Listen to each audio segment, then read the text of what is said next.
All right, so my name's Nicholas. I'm going to be talking to you guys a little bit today about achieving vendor choice in a serverless world.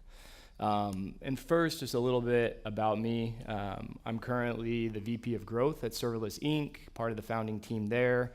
And at Serverless, our goal is to make cloud development simpler. That's kind of the high-level goal. And the way we do that right now is via the serverless framework. Some of you, raise your hand if you've used the serverless framework before. All right, got a good amount here. So it's an open source framework, CLI, that basically just simplifies the process of deploying functions and wiring them up to different event sources. We also have a platform that's a commercial product that helps with the operations. And prior to my work at Serverless, I was an early employee at CircleCI, where we were also focused largely on simplifying DevOps, providing a hosted platform for CI and CD. And I've also worked as kind of a consultant around DevOps, cloud strategy. But I guess the theme that's tied my work together has really been, let's make software more simple. And that comes from years spent as a frustrated developer trying to figure out, how do I manage servers? How do I manage scaling? All that stuff was just kind of way above my head, so I decided to tackle it from the other side. And hey, let's work on tools that just simplify that process for everyone. So Keith gave a great kind of history of serverless going way back. I'm going to do a much briefer version of that from my kind of vantage point. So if you go back to 2016 and ask somebody what is serverless, they'd most likely tell you it's FaaS. It's a function as a service. You know, it scales, and it's Lambda. That was largely what serverless was a couple years ago. Fast forward to last year, and I think it kind of expanded to be FaaS offerings across different cloud platforms. You know, you really had adoption around Azure functions, Google Cloud functions, and you know, you started to have other auto-scaling, low-configuration services being called serverless and referred to as serverless. Things like DynamoDB, Kinesis, Cosmos DB on Aurora. You had a lot of different things being considered serverless, and it made sense, right? Basically, if it's something that scales, I don't have to think about the infrastructure, that's serverless. So what is it today? And you know, I think you could ask 10 different people and probably get 10 slightly different answers. But from my kind of point of view and what I'm seeing, serverless is a software development pattern. It's really more of a pattern than a technology that focuses on utilizing managed cloud services and software as a service, allowing the developer to focus on the unique business value in their app and really kind of outsource everything else and just focus on what in my app is going to add value to my user and what's going to be unique and differentiate me.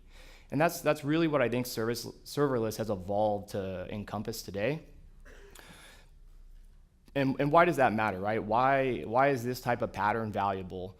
The number one reason is speed. You know, if you're a developer and you're wanting to go from an idea to a production-ready app, or you have a new project you're working on, you have to go from the initial specification to getting something up in front of your users, there's no quicker way to do that than taking a serverless approach, than leaning on tools and infrastructure that other folks have developed that scale for you, that you don't have to worry about, and then you just focusing on the special sauce within your application. So I think the number one thing that at least gets me excited about it, and I think gets most developers excited about serverless, is that speed and just being able to go from idea to market in a dramatically reduced amount of time. Efficiency is another big part of that, and there's a few kind of aspects to efficiency with serverless. I think the thing that brings a lot of people in the door is the efficiency of the pricing, right? If I'm just working on a side project or something small, I don't want to pay for a server that's just sitting there with very little traffic. The pricing model within serverless is extremely efficient. I only pay per invocation, I only pay per use, I don't have any waste there. But there's a lot of other kind of angles to efficiency with serverless. There's the large cloud platforms, the ones alluded to before, you know, Google, Microsoft, AWS, they're releasing all these amazing services at a pretty breakneck speed. It seems like every year at reInvent, there's 10, 20 new services. And you know, if you're a developer and you want to be efficient in your workflows, you want to take advantage of those new services. And there's really no easier way to do that than just deploying a function, tapping into an event source from that service, and now you're up and using it. And I think that's another big aspect of efficiency within serverless, is how quickly you can start adopting these new services. And then this is obviously a huge one as well, is just reducing complexity overall in software development. As you know, Keith talked about as well, as we've moved to the cloud, we've moved to these managed services, a lot of complexity has been introduced. There's just go into the AWS console and it'll kind of make your head spin. There's so much there, and you start diving into the configuration of all that. It's a lot to think about and a lot to deal with. And what serverless is all about is just reducing that complexity down to like the minimum needed complexity to build a valuable application. And that's something that with the majority of developers resonates. At the end of the day, we don't want to be solving these super complex problems that don't touch our core business case or our core user experience. We want to focus on the stuff our users care about.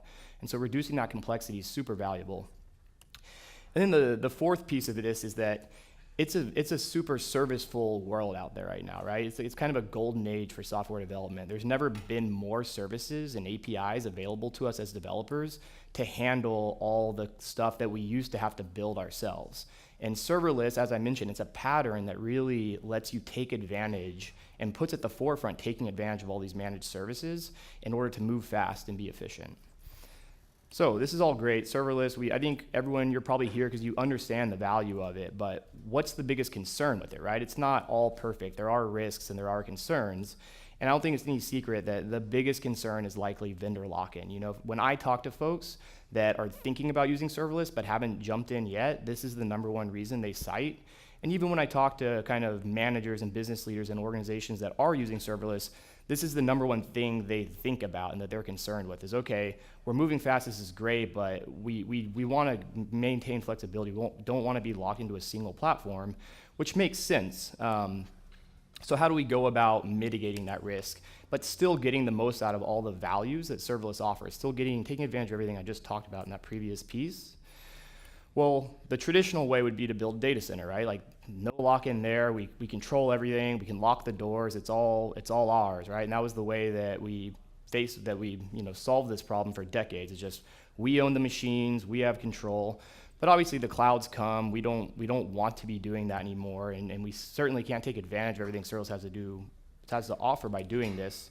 So the kind of the next solution to that problem that came about with Kubernetes and Docker and containerization is portability, right? Like, let's solve this by just making things that we can move around from platform to platform. And that's great if you want to do development in that way.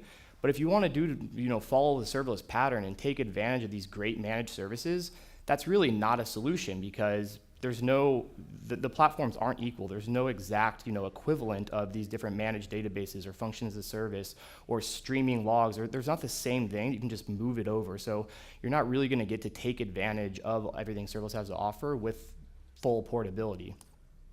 So the solution that I believe makes the most sense and that I'm seeing adopted more and more is vendor choice, right? Let's talk about what vendor choice is, but let's remain flexible and have as much choice as possible.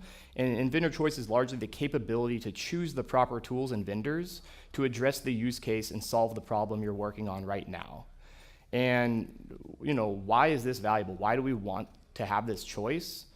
First of all, it's all about choosing the right tool for the job, right? We don't want to be stuck and limited in the tools that are available to us to solve a given problem. We want to have as much flexibility and control over which tools we choose. And the vast array of tools and APIs that are available to us, it's only growing, there's only becoming more there. And we want, as developers, that ability to say, hey, for this problem, maybe a tool from Google is going to make more sense than a tool from Amazon, or maybe this, a tool that's not part of the main large platforms is going to help me solve this problem. So, this is super valuable to be able to take advantage of everything that's out there that's being developed for us. And then organizationally and culturally within software development orgs, I think that having developer ownership over that and it helps that sense of ownership that, hey, if I'm a developer and I'm being told, hey, use this tool, even though I, boots on the ground know that it's not the best tool for the job, I'm probably not going to have the best sense of ownership in delivering that solution. I'm going to know it's a suboptimal solution. It's not going to get the best results that it could.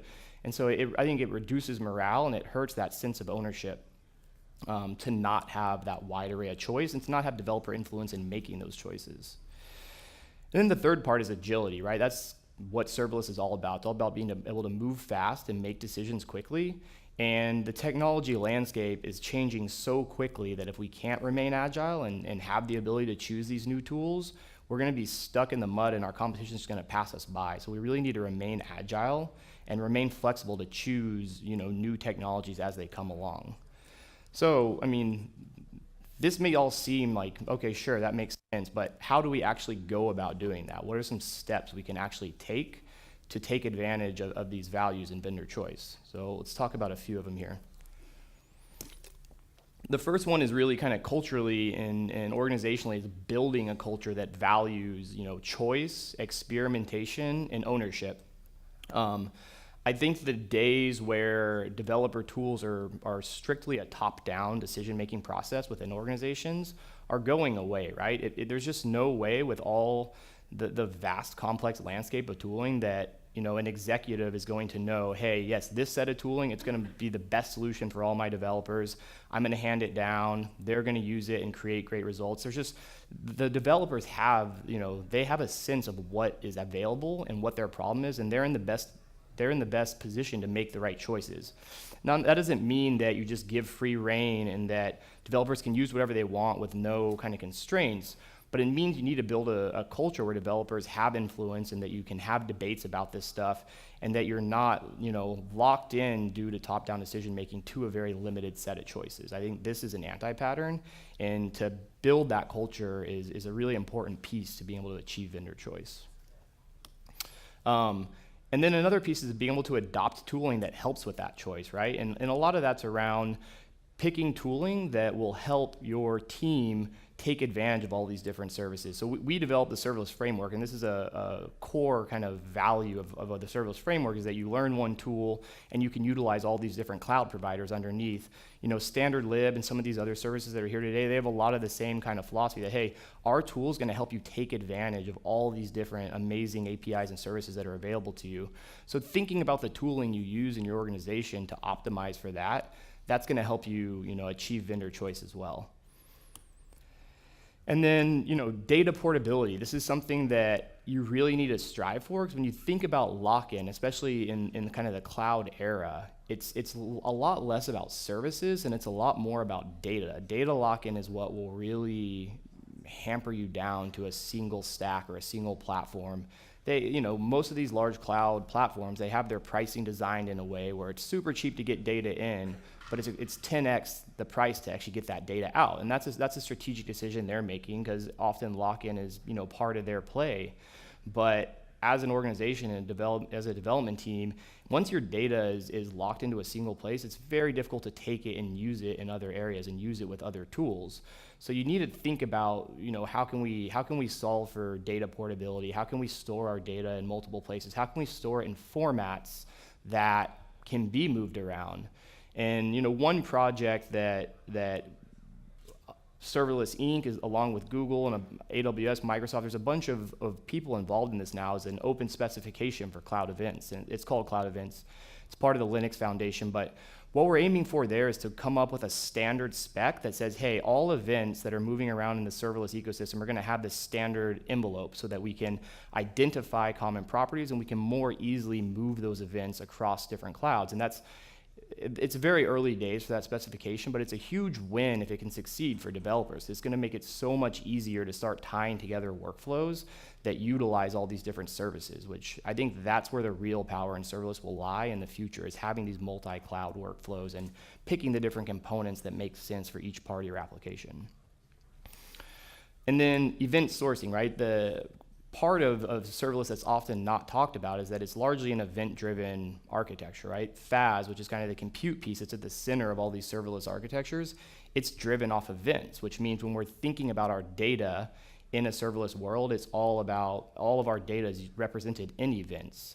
And thinking about how to unify and source those events and allow them to be reacted to by different types of FAS and different types of functions in compute, this is a super valuable pattern to follow to start getting towards this choice and this portability.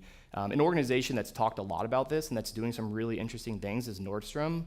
Rob Gruhl, who's one of their architects, they're working on a centralized event log where essentially every business event within Nordstrom is logged into a central event log, and then their developers can subscribe functions to that log to start reacting to events. So anytime a new customer signs up on Nordstrom.com, they can have functions that do analytics or send out emails or serve up a web page that gives that user a custom experience.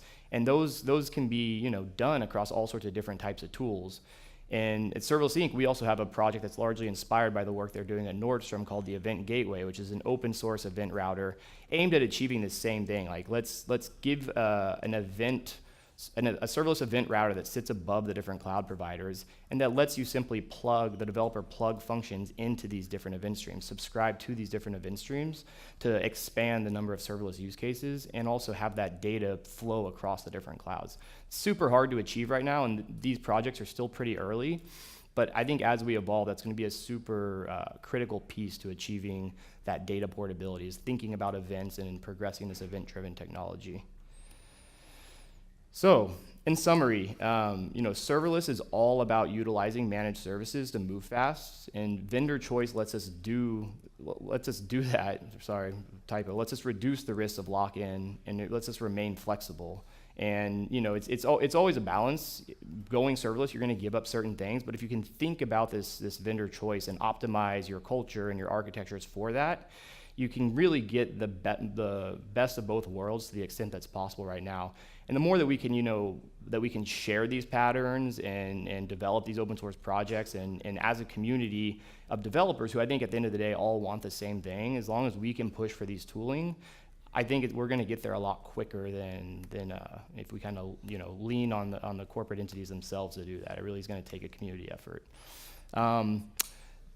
That's all I got for you today. I'll be around if anyone wants to chat about this stuff or have kind of one-on-one conversations. Feel free to connect with me. It's my email, WorldSoup on Twitter. And yeah, thanks so much for listening to me today.